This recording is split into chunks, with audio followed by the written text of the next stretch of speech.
Hey, this is your host Brian, and I'd like to introduce you to our special guest today, Paul Beauchemin of PI Profits Agency. Paul is the president of PI Profits, a results-oriented marketing, sales, and customer service agency that's dedicated exclusively to the private investigation niche. PI Profits has proven online and offline marketing strategies that all focus on increasing net bottom line profits. In today's interview, we're going to be talking about how to grow your private investigation business. Paul, thank you so much for being with us here today.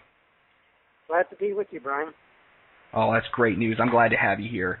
So I just wanted to say I took a look at your website, and I really love your homepage. It tells a powerful story that really gets the importance of marketing across, and I think any private investigator could benefit from what you're offering there. So that said, why don't you tell us a little bit about yourself and your history? Well, Brian, I've had about 30 years experience as a principal investigator for a large company and about 20 years experience as an entrepreneur. And a few years back, I was looking at developing software products and interviewed a lot of private investigators, and I found there were a couple of basic needs. One was around getting more business, and another was around software writing service, which I created a software product for. But after going through that experience, I actually created something called the Genius Minds of Private Investigation, which interviewed very successful private investigators, and I put together a disc of interviews so that new investigators can learn how to be successful.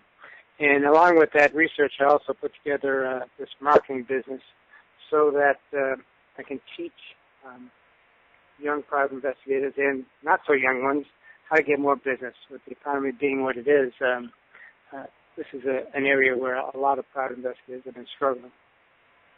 Oh, I bet. And I think that's probably going to be most people's main concern nowadays. And I'm sure they'll be very happy to know there's someone like you with all your experience, not only in private investigation, but also as an entrepreneur who can help them leverage their strengths in their own business and learn what they need to be doing and changing in order to achieve the success that they want. So with that said, I'd like to ask that with the economy in its current state, I know there's many private investigators who are worried about how to grow or sustain their business. So what would you have to say about that? Well, from the most simplistic standpoint, there are basically three ways to increase revenue for any business. The first is what most people think about, get more customers. The second would be to get existing customers to hire you over and over again so you can increase revenue that way. And the third is to increase the margin on your existing business. And that means either reducing your costs, which most people focus on, or which fewer people focus on, that is increasing your hourly rates, what you can charge, and this is often overlooked. So those are the essential three basics of how to grow your business.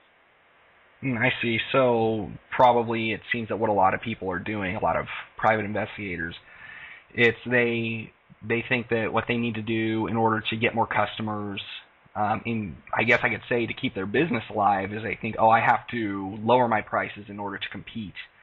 And that puts them in the position of worry, which is why they worry about the economy and the current state of things. And so they're wondering how their business is going to be sustainable. And so, and I know you have some great advice and answers for those kinds of people. So just to ask you, what are the ways for private investigators to increase their revenue? Just expand a little bit along those lines. Okay. Well, let me talk about the second on the list of three I mentioned, getting existing customers to buy repeatedly in more detail.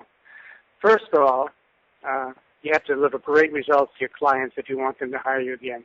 So this really should go without saying. If you don't have a good product, it doesn't matter what you're selling or what service you offer. You've got to have a great service to offer people, and you've got to deliver a great report. So you've got to make sure the investigation covers every base and your reports are top-notch and easy and secure to access. Second, I think the relationship you have with your clients is key. People like to buy from people they like. So building a relationship with your customers is after delivering quality results is a critical necessity for repeat business. What are you doing to build that relationship after you deliver your report? Do you send your clients cards? A great idea, if you can learn their birthday, sending out a birthday card is really a powerful method of making that relationship very strong, since only good friends or family usually send birthday cards. How about a regular email or newsletter with updates on areas that are important to that client? Even just touching base with that client every few weeks can be an excellent method of building a relationship. Sharing what is happening in your life makes it personable and relatable. See, this makes you a real person that they'll like to do business with rather than some faceless company. Oh, absolutely. Another key to getting repeat business is a persuasion principle of reciprocity. So when you provide a person with a favor or a gift, you often feel obligated to return that favor, which means more business for you. So when you do favors for your customers, they will tend to want to reciprocate and just by hiring you again. Yeah, because, and that seems so obvious when you state it like that, but clearly there's not nearly enough people doing that, or else they wouldn't have the issues and concerns that they have with their practice. And because I've worked in businesses where people have really stressed doing these kinds of things, one of them car sales. And when you think about car sales, you'd think maybe private investigation is a polar opposite, but it turns out the fact of the matter is that it's still a business, and these are still people you're dealing with, and they want to be treated like people. And it sounds like what you're saying, when you treat your customers like people, when you treat them well, they reciprocate it by giving you more business. Does that sound about right? That's exactly right, Brian. Spot on then. So, I'd like to ask, how could you use this, what you've been telling me about, to get new customers? Well, let's look at how to get new customers. There are a couple ways to attack this. Now, the best way is really through referrals. So if you've been working on building a relationship with your current and past clients, then it's easy to ask them to refer new clients to you. Now, most PIs do this kind of haphazardly in a non-systematized type of way and may or may not ask all their clients for referral. But oddly, one of the things that's really interesting is that if you ask an existing client for referral, that existing client is more likely to give you more business. This is another persuasion principle called consistency. People like to be internally consistent.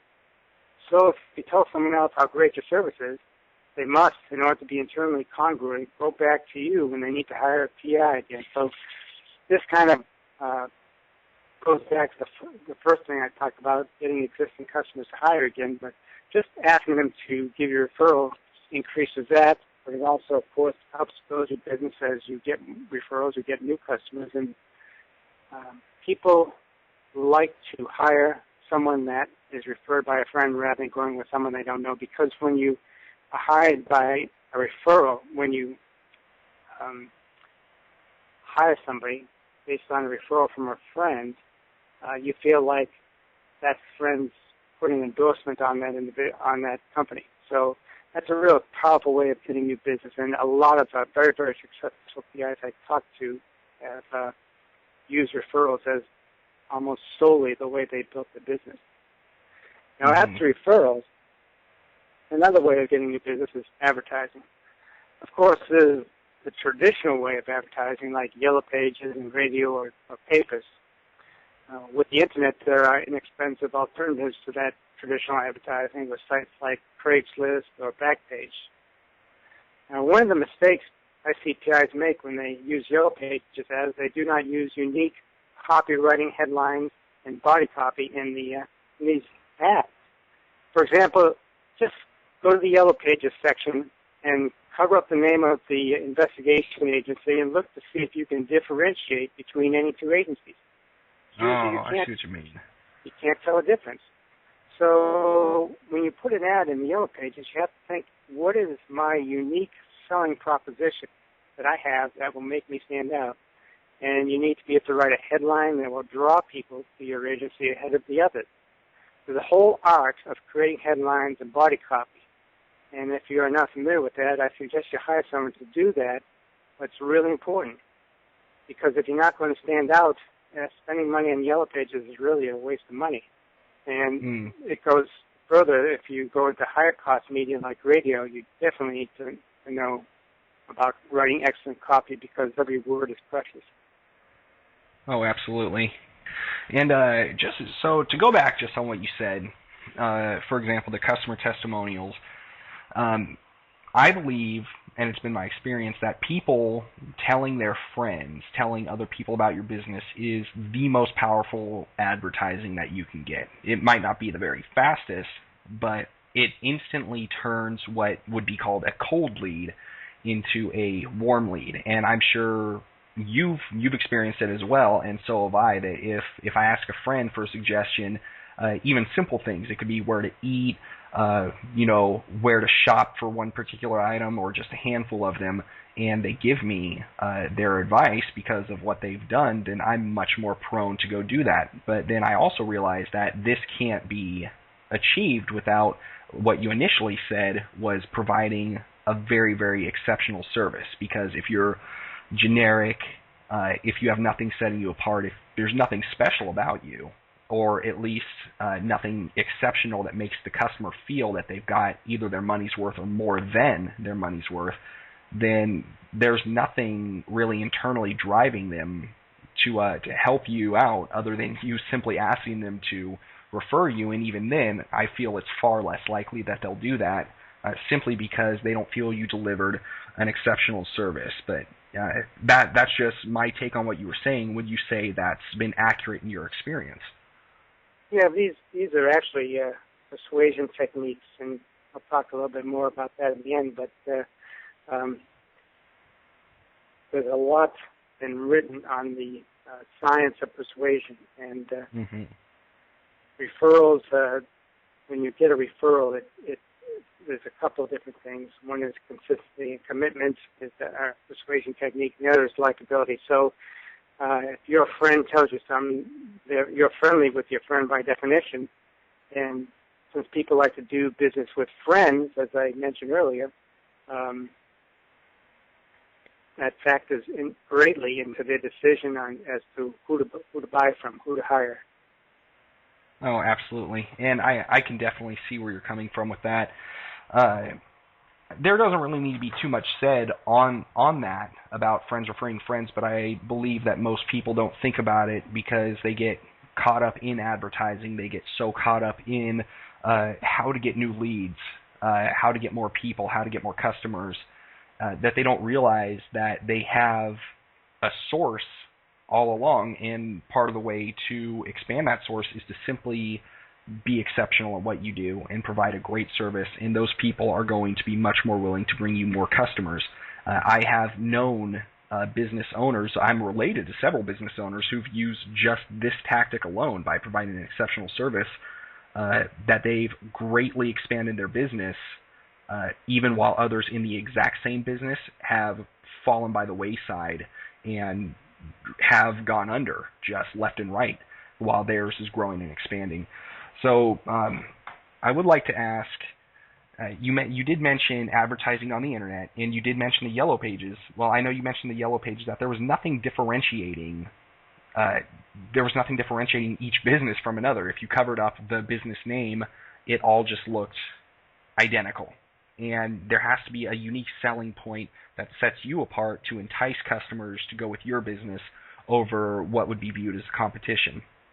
But that said, isn't the place now, in your opinion, to just start advertising on the internet?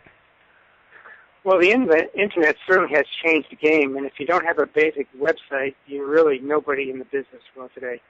And there are multiple layers to having a successful website. First is the concept of copywriting, which I mentioned a little bit earlier when discussing traditional advertising. But spending a little money to have your website done so that it has good headlines and good copy in the body, the landing page will attract and hold customers longer. They say that when someone clicks on your website, you have 10 seconds to capture their attention.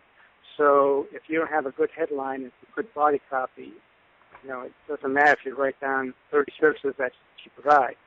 So a little time spent here will pay off in the long run, and holding their attention. And when you hold their attention longer, the search engines are going to reward you by giving you free organic traffic. So it kind of works hand in hand there. And as far as search engines goes, you can have your firm listed in 2 places on the first page of most major search engines as fast as a few days, and as long as a couple of weeks. So any internet marketing company that tells you otherwise is misleading you or simply has more customers than they can handle right now. The 2 very visible and very effective areas you can be on quickly, inexpensively, are local maps called Google Places on Google, on a pay-per-click portion of a results search page. Like Google Places, if you have a Google Places listing set up, you'll be located on these push-pin markers you've seen when you search business on the map. And when you're looking for a product or service locally, this is a prime engine, search engine real estate, and gets lots of traffic. And to top it off, it's free. Google doesn't charge anything for listening unless you want a premium service. But knowing Google, they may decide to charge for this at some point. But right now, it's free, and so getting your business set up in Google Places is an ideal way to get traffic. The second area is using PPC, which most people see in our search as either on the top or on the right-hand side of most search results. So most people kind of know what PPC is, but if your marketing firm knows what it's doing, it should take only a few days to get receiving customers from PPC. By the way, you can lose a fortune in time and money if you attempt setting up a PPC campaign without knowing what you're doing. I have yet to see anybody that does their own PPC campaign that's now wasting at least as much money as it would cost to hire a firm that knows what they're doing. It's a complex machine that requires rigorous and active monitoring and adjustment. Oh, absolutely. And believe me, I've been there in the PPC world. And for those listening that aren't sure what PPC stands for, it stands for pay per click. And just to note, something like Google AdWords would be a premier pay-per-click service, in case anyone was interested in looking at that.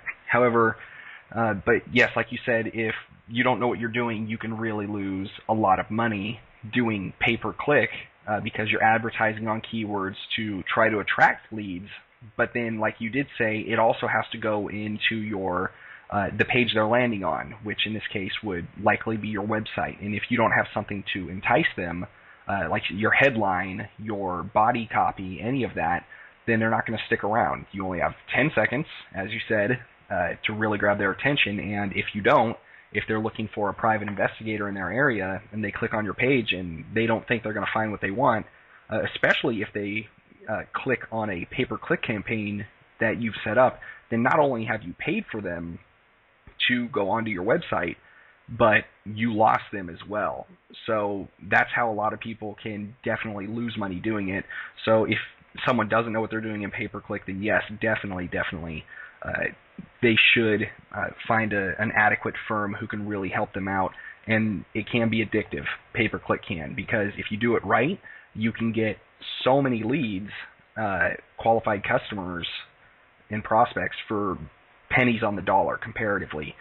But that's a whole nother conversation in itself. So I'd like to say, since we've covered getting new customers and getting repeat business from existing customers, what about increasing hourly fees or pricing for services? Well, here your strategy needs to be one of making yourself an expert or a celebrity in your field of expertise. You can do this in a number of ways. In the beginning, you might seek out local associations of private investigators that will allow you to speak and kind of craft your message. And you can start by writing articles that you can publish in some of the trade magazines like PI Magazine or Pursuit Magazine and get your name published.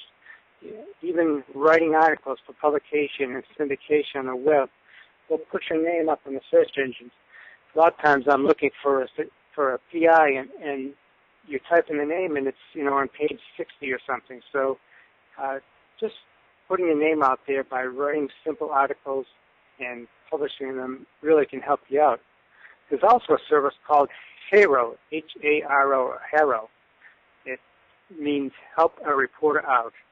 If you sign up for the service, and if a reporter reaches out for an expert private investigator and they contact you, what they'll do is they'll quote you and put your name in a newspaper article. Here's an excellent way to establish you as an expert. Yeah, it's a phenomenal thing. Most people have never heard of this. I haven't. I've never heard of that. That's news to me. HARO, Help a Reporter Out. You just Google it, and you can sign up, and they'll send you emails whenever a reporter needs help. And the goal is for the public to see you as the expert in your area. As you are perceived as having the expertise, not only will you receive more business, obviously, you'll get new customers, but you'll be able to raise your rate because people are much more willing to pay for something where they perceive a value. You just look at something like if it has the brand name of Apple on it, it gets a higher rate than a non-Apple product just because of the name, just because it's perceived as an excellent product. So after a few, months or maybe a year of publishing articles and public speaking, you should be able to create some kind of, it's possible. I've talked to many PIs that have gone on to publish a small book. And once you have a published book, you really have achieved status as an authority figure. And, with Amazon, self-publishing is really becoming easier and easier. And using yourself or creating yourself as an authority figure in the private investigation field is the ultimate persuasion technique that you can use to charge the highest rates in the field. I mentioned the word influence as science of persuasion, and the best persuasion technique is authority. Absolutely.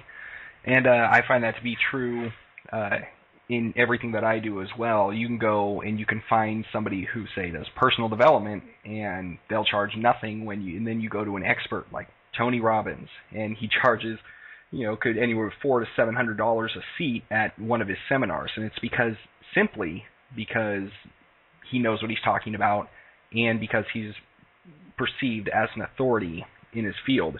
And it couldn't be, in my experience, it couldn't be easier these days to become, I guess, with what you said with Amazon publishing and what have you, it's just becoming easier and easier for people to obtain that authority status with these very, very powerful tools at their disposal. It's just a matter of people actually taking advantage of the resources they have. And what you mentioned, Haro, I think that alone has the potential to bring in an incredible amount of revenue through new prospects and customers and develop your authority. It's something brand new to me, and since not many people know about it, it's going to be currently a less tapped resource. So you've given me a whole lot of great information, and our listeners. So I'd like to ask, do you have any closing thoughts, Paul, about growing a PI business? Well, I just want to make an acknowledgement because what I've talked about the last few minutes really is not original ideas of mine. They're well documented in a book called Influence, the Science and Psychology of Persuasion by Robert Cialdini. And persuasion, psychology, and science really is something that a lot of people, especially private investigators, they resist learning good persuasion techniques. They somehow think it's, I'm just going to put the facts in my report or tell the truth and the person will decide. Well, that's really not how the world works. I mentioned, just mentioned this book by Cialdini. That's a citation of authority. So now you don't have to believe me. You can go to this, bestseller book by the world's leading authority on persuasion and get the information. So you don't have to depend on my credibility here. I've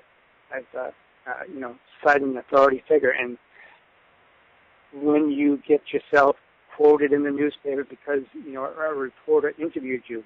You have become an authority figure now. People will Google your name, and they'll say, so-and-so private investigator, he appeared in the Boston Globe or whatever paper that you're in, and now suddenly you're an authority figure. And, this all works together. And you can't ignore that, the idea of likability, being liked. That's a persuasion technique. You don't have to be mean and gruff with your clients. You can be likable. The idea of commitment and consistency, where you ask people for referrals, and by asking them to give you a referral, they're more committed to using you again. These are all well-documented ways that work unconsciously, really. And once you're aware of persuasion techniques and begin to use them consciously, because you understand how people work, then you can make a quantum leap in your business. Oh, absolutely, Paul. And I do know that, especially because I started learning such things, that when you start out, it almost seems, I almost want to say unreal or daunting, but the fact of the matter is, as you learn, as you absorb the information, it just starts becoming a part of your persona, and you become more analytical, you become more perceptive, you become more persuasive, and you know what to say. And it sounds, an awful lot just like selling techniques, but that is part of what you're doing. You're selling yourself, you're selling your services, and that's part of what you need in order to put your business on top and stand above the shoulders of the Me Too crowd and the rest of the competition, who are just, like you said, they're going to put out an advertisement in the yellow pages that look identical to everybody else's. So I think what you've said, one of the biggest things you've said in this interview has to be with defining who you are. I think would be the greatest summary. So people know that you're not just, generic PI. You are Paul Beauchemin, and this is why they should work with you. Does that sound about right?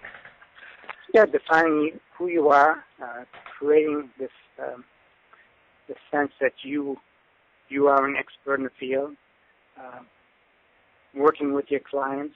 A lot of these techniques we use all the time, and we use it to persuade someone to marry us, for example, or we use it with our children to get them to behave, or we use it in a job interview, and we don't always apply it in our business because somehow we think it's artificial or not. But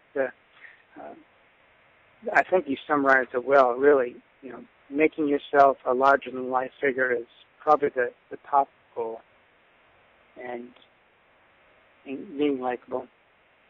Oh, well, that was all very, very, very powerful information, Paul, and I think all of our listeners are going to get a whole lot of value of what you went over. And so if you are listening to this interview and you'd like to learn more about how to grow your private investigation business, Paul has generously offered a free 30-minute best practice marketing investigation briefing for listeners of this interview.